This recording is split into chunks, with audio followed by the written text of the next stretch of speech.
हुआ करनी चाहिए और अपने लाइफ में आगे बढ़ता जाना चाहिए। लाइफ बहुत छोटी है, कब तक सोचते रहोगे दूसरों के बारे में, खुद के बारे में सोचो, आगे बढ़ो। Thank you.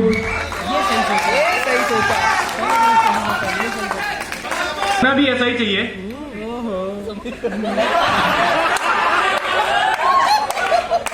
अच्छा, मुझे ये बताओ, जो लड़के ये कहते हैं कि मैं तेरे से अच्छी ढूंढ के लाऊंगा, ये विश्वास होती है गलतफहमी?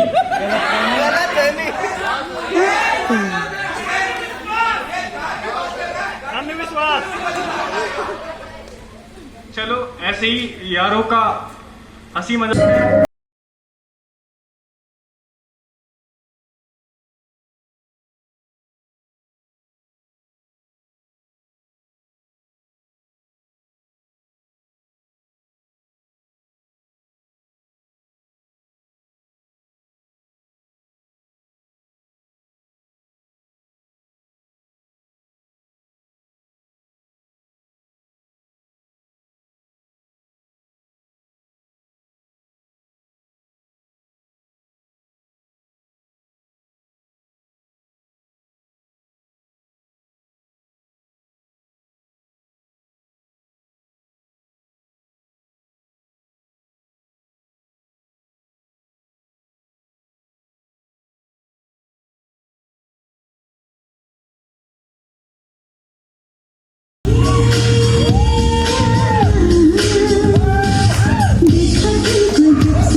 यारों की महफिल में एक छोटी सी स्पीच, जीवन और पैसा। सभी को शुभ संध्या। आज मैं जीवन के बारे में अपनी राय साझा करना चाहता हूँ। तो फिर जीवन क्या है? क्या जीवन का मतलब सफलता पाना है या पैसा? दोनों का एक बहुत बड़ा समूह है या कुछ भी नहीं। कुछ लोगों के लिए सफलता का महत्व मतलब सारा पैसा होना है, या कुछ के लिए सफलता का मतलब प्रियजनों का साथ है, या कुछ के लिए सफलता का मतलब विलासितापूर्ण जीवन जीना या एक अच्छा जीवन साथी पाने की इच्छा हो सकती है। इससे कोई फर्क नहीं पड़ता कि सफलता की छवि किसी के लिए क्या है। सफलता को केवल एक शब्द से परिभाषित किया जा सकता है और वह शब्द है खुशी। खुशी ही एकमात्र एक ऐसी चीज है जो सफलता में जुड़ी है। यही कारण है कि हम पैसे, उत्तम नौकरी, अच्छे अंक, अच्छे विश्वविद्यालय में प्रवेश या एक ऐसा जीवन जीने की कोशिश पर जोर देते हैं जो हमें सफल बनाते हैं या हम उसे सफल मानते हैं। जीवन का मतलब हमेशा सही रहना नहीं है, इसका मतलब हमेशा दयालु रहना है। छात्रों को याद रखना चाहिए कि आपके जीवन में एक समय आएगा जब आपको सही या दयालु के बीच चयन करना होगा। हमेशा सही होने के स्थान पर दयालुता को चुनें। दया सदैव प्रेम के साथ चलती है। अंत में मैं यह कहना चाहता हूँ, आपका जीवन किसी भी परिस्थिति में परिभाषित नहीं होता है। आपका जीवन इस बात से परिभाषित नहीं होता है कि आपके साथ क्या होना है, क्या नहीं। जीवन इस बात से परिभाषित होता है कि आप सभी अच्छे और बुरे पर कैसे प्रतिक्रिया करते हैं। कठिन समय चरित्र निर्माण में मदद करता है और आपका हौसला कभी नहीं खोता। अंत में आप उन सभी जीवन चुनौतियों के माध्यम से क्या बनते हैं यह सबसे अधिक मायने रखता है। याद रखें, आप एक चमत्कार हैं और दुनिया एक आशीर्वाद है। जीवन एक चमत्कार है और वह वही है जो आप इससे बनाते हैं।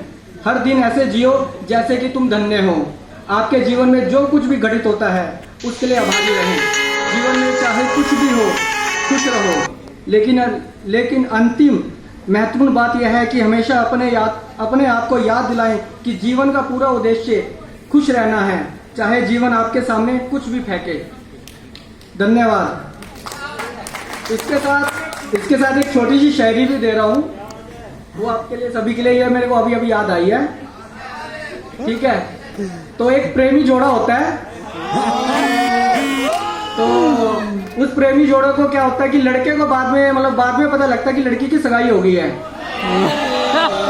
ठीक है, तो उसमें फिर उसने एक लाइन लिखी है, उसमें एक दो लाइन है। तो लड़का कहता है, मैंने अपने कुछ दोस्तों से सुना है, कुछ दिनों बाद उसकी सगाई है। उसकी नजर में भले हो मजबूरी, लेकिन मेरी नजर में तो बेवफाई है। ठीक है, उसके साथ ही फिर दोबारा लड़का लड़की से मिलता है। फिर बाद में लड़की को मिलने के बाद बोलता है,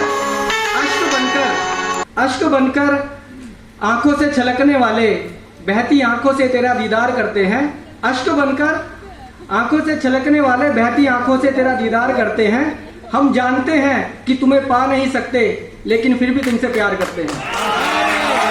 थैंक यू।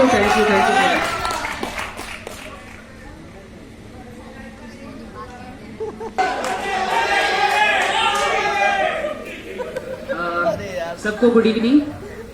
मेरा नाम ऋत्विज है। वैसे तो मैं हर बार शायरी वगैरह ही करता हूँ, लेकिन सोचा इस बार 5-6 लोग शायरी कर रहे तो नया टैलेंट बाहर निकालने की ज़रूरत है।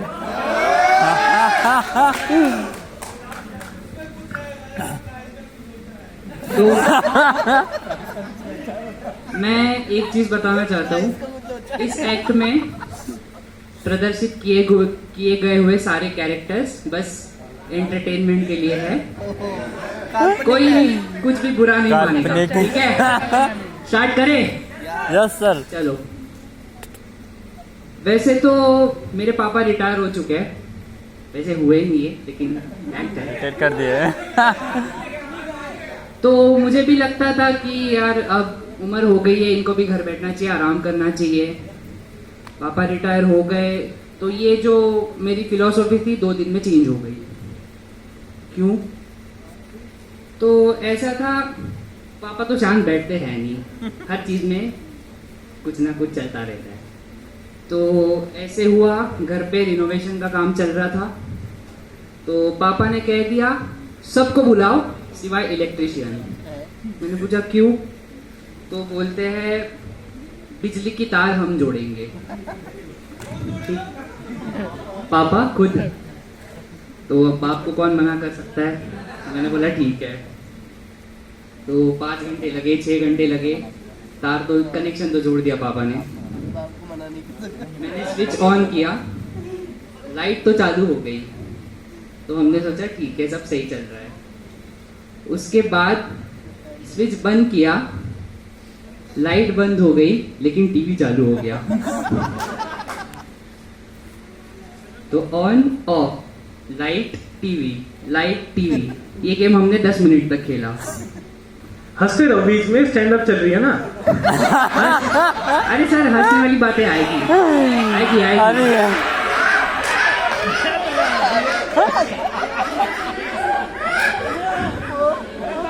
इतना ही नहीं, बस ये गेम हमने 10 मिनट तक खेला। जब रोक दिया कूलर चालू हो गया।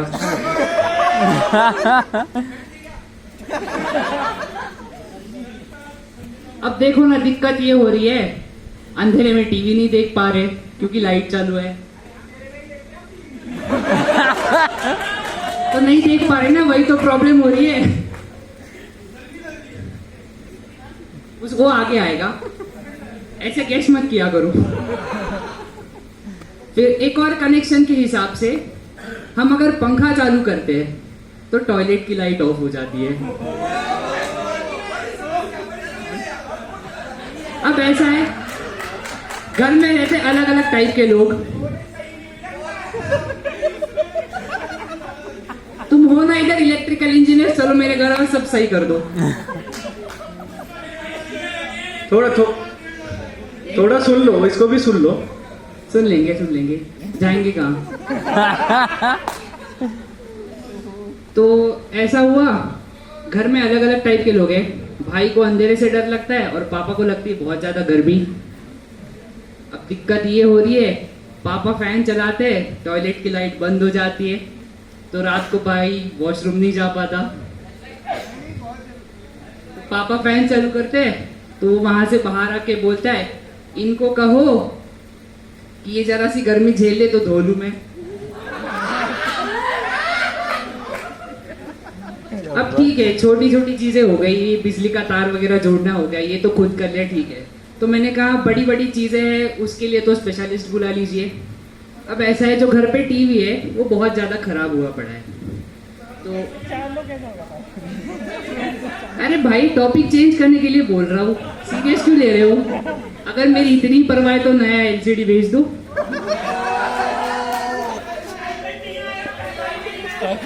तो मेरे पीछे क्यों पड़े हो? मांग लो स्टाइपेंड जाके। एक हाँ, तो हम टीवी वाली बात पे थे। तो टीवी तो खराब पड़ा है, तो पापा ने बोला फिर भी नहीं, हम ही ठीक करेंगे उसको। तो मैंने कहा ठीक है चलो, अब ये भी पापा खुद ठीक करेंगे। पापा बोले 12 घंटे लगेंगे। मैंने कहा ठीक है, 12 के 24 ले लो, ठीक कर दो। लेकिन तो ठीक कर दिया, लेकिन फिर मुझे कहते ये पिन ले और सॉकेट में लगा, टेस्टिंग करनी है। तो मैंने कहा आपने 24 घंटे लगा के ठीक तो कर दिया, लेकिन ये पिन की टेस्टिंग मुझसे क्यों करवा रहे हो? तो मैं गया, मेरा खुद का हाथ कांप रहा है। मैंने पिन डाल दी, मैं बटन चालू करने जा ही रहा था, मैंने 1 सेकंड पहले मुड़ के देखा, मेरा सगा बाबा ऐसे खड़ा है। सगा भाई, बहुत नखरे है यार। अब टीवी की बात आ ही गई है तो मैं आगे बढ़ जाता हूँ। मेरा केबीसी देखना तक मुश्किल कर दिया मेरे पापा ने। केबीसी में, अब एक बात बताओ, मेरे शहर का लड़का अगर हॉट सीट पे जाके बैठ जाए तो उसमें मेरी क्या गलती? कोई गलती नहीं है ना? Good, thank you.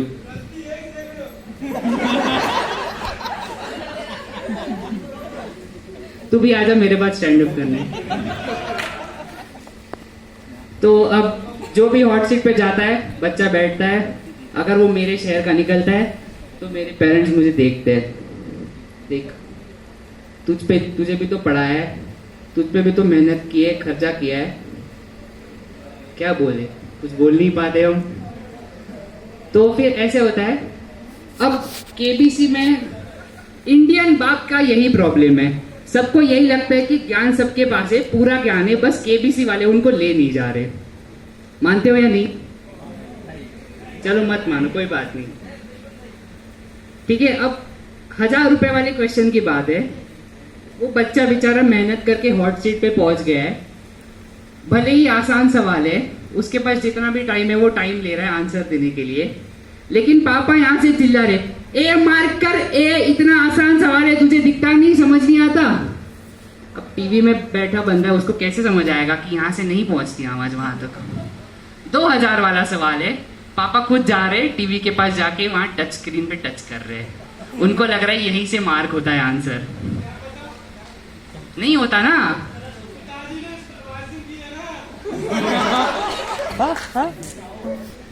तो फिर ठीक है, ये तो 1-2 हजार वाले जवाब तो सभी दे रहे, और मुझे पता है कि मेरे घर वालों की पहुंच 10,000 के सवाल तक ही है, क्योंकि 20,000 में मैंने खुद उनको कंफ्यूज होते हुए देखा है। 20,000 का एक बार सवाल आया तो पापा ने बोला इसका आंसर ए हो या फिर डी में से ही होगा, उसके अलावा हो ही नहीं सकता। उस वहां बैठे हुए बंदे ने 50-50 लिया, दोनों गायब हो गए। फिर अब शर्मा के पापा को नीचे देखने लग गए। तो मैंने पूछा, पापा हाँ बेटा बोलो क्या हुआ? सी आंसर आया है, क्या कहते हो? कुछ बोल ही नहीं पा रहे। अब ऐसा है, ये 10-20 हजार वाली भी बात छोड़ो, जब सवाल 50 लाख या 1 करोड़ का आता है ना, तब ये लोगों के दिमाग नहीं चलते, सारी नजरें आती है हम पे। बेटा इसका जवाब तुम दोगे। हम क्यों दे भाई? तुम्हें पढ़ा है, तुम पे खर्चा किया, इसका जवाब तुम ही दोगे। और 50 लाख के सवाल में सवाल क्या पूछा जाता है? 1965 में रशिया में सबसे अमीर फैमिली में कौन पैदा हुआ था? तो मैं देखता हूँ, मुझे नहीं पता। मैंने कहा आप बताओ, 1996 में रत्नागिरी में सबसे गरीब घर में कौन पैदा हुआ था? ये नहीं पता। ठीक है, तो वो बोलते हमें पता नहीं, तुम बताओ। मैंने कहा मैं पैदा हुआ था। तो मैंने कहा खुद की औलाद का तो आता पता है नहीं, दूसरों की औलाद का मुझे कहां से पता होगा? तो फिर अब उनको अगर पूछे भी ना हम कि भाई मैं कब पैदा हुआ था, तो उल्टी सीधी बातें करने लग जाते, सीधे जवाब नहीं देते। मैंने पूछा उस दिन मम्मी से, मम्मी मैं कब पैदा हुआ था? मम्मी ने कहा उस दिन बारिश हो रही थी। मैंने कहा आपका मूड नहीं पूछा था, मैंने डेट पूछी थी। फिर मैं गया अपने भाई के पास, मैंने भाई को पूछा भाई तुझे तो पता ही होगा कि तू कब पैदा हुआ था? भाई ने कहा भाई तब तो दंगे हो रहे थे, वो भी कुछ पता नहीं, अब दंगों के बारे में क्या ही कहना। अब एक बात बताओ, हम बर्थडे कब मनाते हैं? जब कोई इवेंट रिपीट होता है। अब बताओ भाई के बर्थडे के टाइम भाई पैदा हुआ तो तब दंगे हो रहे थे, कैसे बर्थडे मनाएगा बेचारा? ना वो मना पाया, ना उसके चक्कर में मैं बर्थडे मना पाया। अब सूरत से मैं यहाँ शिफ्ट हुआ। ये दर्द नहीं, ये एंटरटेनमेंट है। दर्द थोड़ी देर पहले पता चला किसको हो रहा था।